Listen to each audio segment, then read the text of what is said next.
le pido, por favor, al equipo que nos grabe, porque precisamente al respecto de estos sombrerazos, nuestra queridísima compañera abogada, especialista en derecho electoral y colaboradora de Sin Línea MX, la licenciada Laura Ceballos Alcázar, tiene un análisis muy a fondo que definitivamente nos aporta muchísimo ante este debate, ante esta circunstancia. Esto es lo que plantea la queridísima Laura Ceballos Alcázar.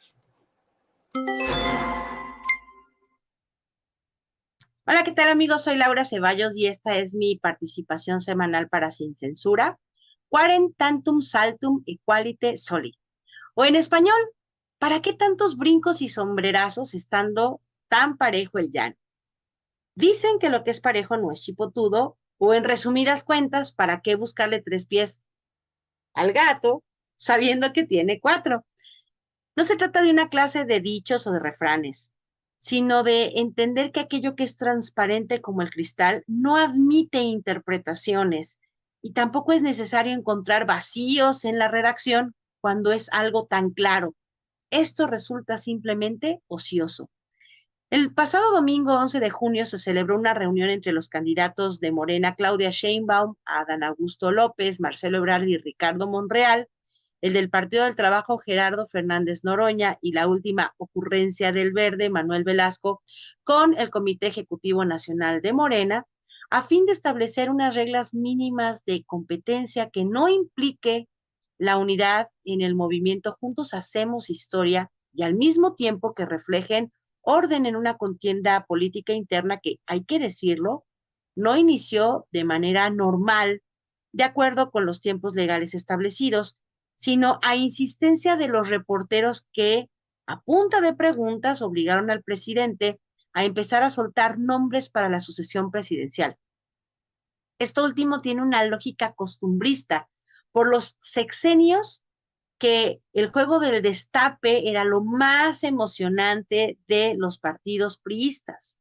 Desde agosto del año pasado les surgía saber a quién le tocaba ir midiéndose la banda presidencial porque tenían mucha necesidad de tener un nombre y un rostro al cual hacerle la perseguidora y sacarle los cadáveres del closet para impedir su llegada limpia a la contienda presidencial, pero también porque querían provocar que estos personajes se equivocaran y cometieran errores que podrían utilizar para ser acusados como actos anticipados de campaña, y así las sanciones del Instituto Nacional Electoral y el Tribunal Electoral del Poder Judicial de la Federación fueran en tal cantidad que sus aspiraciones se vieran cortadas por la repetición contumaz de dichos pecados electorales.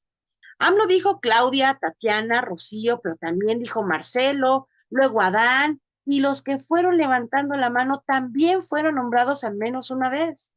Pero en realidad lo que querían en la oposición, vías las inocentes preguntas en la mañanera, eran los nombres para escribirlos en las muchas impugnaciones que presentarían ante las autoridades electorales que hasta antes de abril tenían en el bolsillo.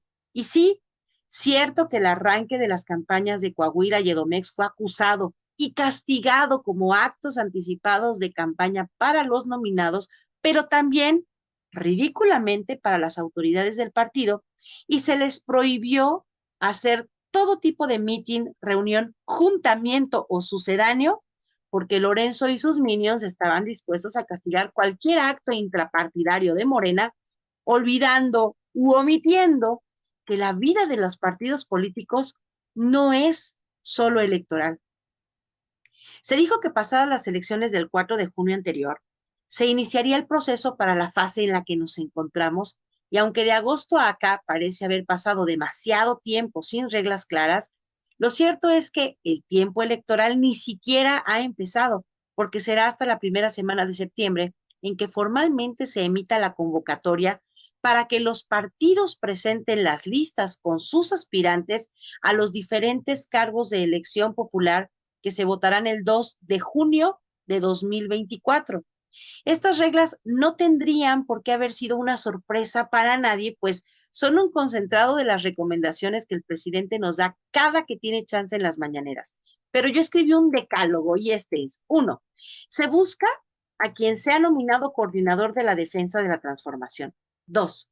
Luego de una invitación formal se tienen 4 personas de Morena, una del PT y una del Verde, quienes deberán renunciar a su encargo y entregar su carta compromiso donde aseguran respetar, acatar y aceptar los resultados y las reglas íntegramente y sin hacer dramas posteriores. 3. Cada uno podrá sugerir a 2 casas encuestadoras para que al sorteo se obtengan resultados contrastables para dar fe de la voluntad popular y para que no se crea que hay mano negra en los resultados. Aquí sí se prohíbe que se tenga comunicación con la comisión de encuestas. 4. Del 19 de junio y hasta el 27 de agosto irán de gira a donde sus recursos económicos se los permita, porque al financiar a cada aspirante se da lugar a la fiscalización del INE, abriendo lugar a la repetición de lo ocurrido en Michoacán y Guerrero en 2021. Los recursos públicos se refieren al dinero de los partidos que reciben como prerrogativas, por lo que no se puede utilizar ese recurso para las giras y todo lo que implica. Tampoco se puede pedir financiamiento de empresarios de los que se puede nombrar y menos de los innombrables. 5. Los suspirantes deberán hacer sus planteamientos sin agarrarse de lo que hicieron como funcionarios y presumiendo sus amistades con AMLO. Queremos oír lo que ellos harán a partir de este momento histórico, no lo que sabemos que ya han hecho. 6. Se suplica a los aspirantes, sus equipos y hasta sus porristos y apoyadores, pues que no insulten, denuesten, ataquen o injurien a los demás candidatos, porque eso es jugar sucio. Y la contienda interna debe ser de propuestas y de compañerismos, no para destrozarse. 7. Aunque pertenezcan a otros partidos, abrazarán los lineamientos y principios de Morena y la Cuarta Transformación, refiriéndose al compañero del PT y al del Partido Verde. 8.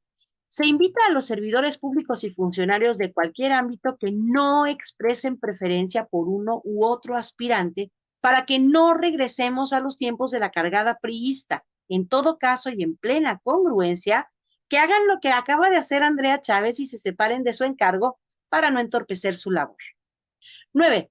Se deben acercar al pueblo en reuniones sin acarreados, sin promesas, sin grandes despliegues de publicidad y además privilegiando el contacto real con las personas. El ejemplo acaba de ser Delfina Gómez. 10. Se sugiere que en un acto de congruencia eviten acudir a entrevistas con personajes o en medios que continuamente atacan al movimiento, al presidente, a sus simpatizantes y militantes, porque pues simplemente es ilógico, no se puede dar una lista. Obvio, a estas alturas ya sabemos quiénes son y qué cosas han utilizado como guerra sistemática contra el movimiento histórico que vivimos. Este mínimo de sugerencias no tiene un ápice de insulto para los aspirantes y pues ya ha tenido desgraciadamente intentos de ser torcido. Hay muchos seguidores que no han cejado en los insultos y es más, han recrudecido sus prácticas de ataque y descalificación hacia los demás.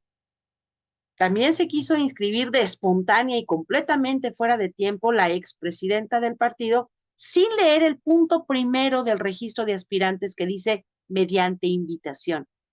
Y es más, ya hay quien ha acudido en estos primeros días a dar entrevistas con periodistas que bien lejos están de la voluntad ética de informar sin sesgo.